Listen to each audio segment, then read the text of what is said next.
दोस्तों नमस्कार, मैं सुशील कुमार सिंघल फिर से आपके पास एक वीडियो लेके आया हूँ। ये वीडियो इनकम टैक्स की धारा 194N से रिलेटेड है, जो कि TDS on cash withdrawal from bank and cooperative bank से रिलेटेड है।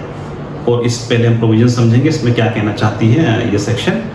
तो ये सेक्शन ऐसा है कि अगर कोई भी bank, cooperative bank and the post office, तीन ये जो इंस्टीट्यूशंस हैं, जब किसी भी खाता धारक को भुगतान करेंगे तो टैक्स डिडक्ट करेंगे। भुगतान से मतलब नगद भुगतान से, किसी भी प्रकार का नगद भुगतान ये करेंगे तो टैक्स डिडक्शन के बाद में करेंगे। और कितने पे करेंगे और कब करेंगे इसको हम थोड़ा सा आगे समझेंगे। वीडियो के अंत तक आप मेरे साथ में बने रहिएगा। लेकिन इसके कुछ एक्सेप्शन है। अगर खाता धारक स्वयं बैंक है, कोऑपरेटिव बैंक है, पोस्ट ऑफिस है, या कोई गवर्नमेंट बॉडी है, या मनी चेंजर्स है, या वाइट लेवल एटीएम ऑपरेटर्स हैं, या किसानों को भुगतान करने के लिए जो ट्रेडर्स कमीशन एजेंट है, जो कि agriculture produce market committee of the state के अधीन काम करते हैं, ये एक्सेप्शंस है इसके।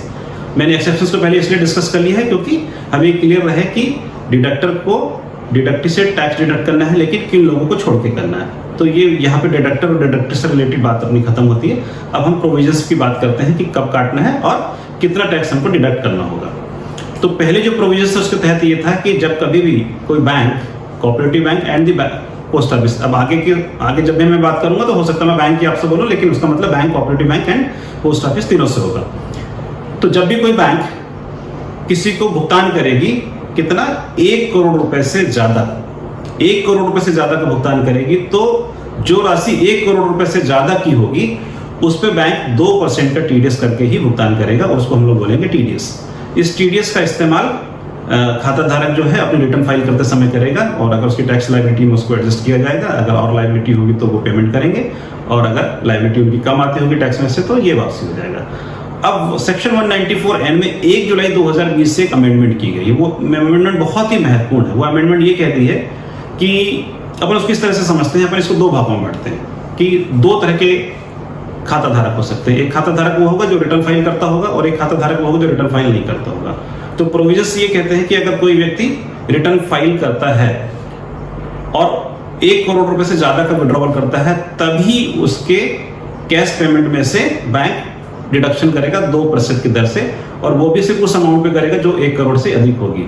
और खाता धारक की रिटर्न फाइल करने से तात्पर्य यह है कि जब वो केस विड्रॉ करने जा रहा है, ठीक उसके पहले के 3 सालों में उसने इनकम टैक्स की रिटर्न अपनी फाइल की हो, जिनकी की रिटर्न फाइल करने की तिथियां खत्म हो चुकी हो। अगर मैं बात करूं कि जुलाई, अब जो 1 जुलाई से मैं बात कर रहा हूं, अगर आप कैश विड्रॉ करने जाते हैं तो अगर आपने फाइनेंशियल ईयर 2016-17, 2017-18 और 2018-19 की रिटर्न फाइल की है, यानी तीनों साल की आपकी रिटर्न फाइल की है, आपका विड्रॉवल 1 करोड़ से ज्यादा है, तभी बैंक आपको 2% की दर से टीडीएस का डिडक्शन करेगा। दूसरा हिस्सा वो है कि जहां पे व्यक्ति रिटर्न फाइल नहीं करता है, या जिन 3 सालों की मैंने बात की है, उन 3 सालों में से उसने कोई एक रिटर्न भी फाइल नहीं की, 1, 2 या तीनों रिटर्न फाइल नहीं की, ऐसी स्थिति में प्रोविजन सब बदल गए हैं।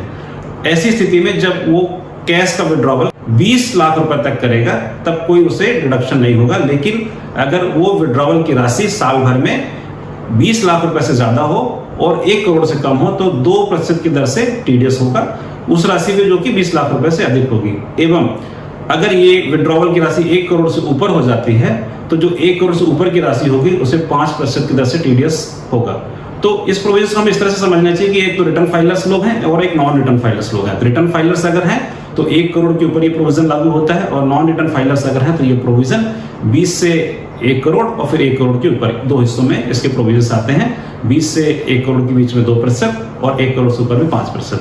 ये टोटल प्रोविजन में डिडक्शन की बात है। और जब कभी भी हम डिडक्शन की बात करेंगे या बैंक खातों की बात करें, तो एक बैंक में आपके जितने भी खाते होंगे उन सबको टोटल करके ये लिमिट तय की जाएगी कि वो 20 लाख 1 करोड़ है या नहीं है। और उसके लिए वो चाहे आपका सेविंग बैंक अकाउंट हो, करंट बैंक अकाउंट हो, कैश क्रेडिट अकाउंट हो, ओवरड्राफ्ट अकाउंट हो, या किसी अन्य प्रकार के नाम का कोई अकाउंट हो, एक व्यक्ति के सारे अकाउंट्स में ही अपन विड्रॉवल को देखेंगे और तब ये सीमा तय होगी।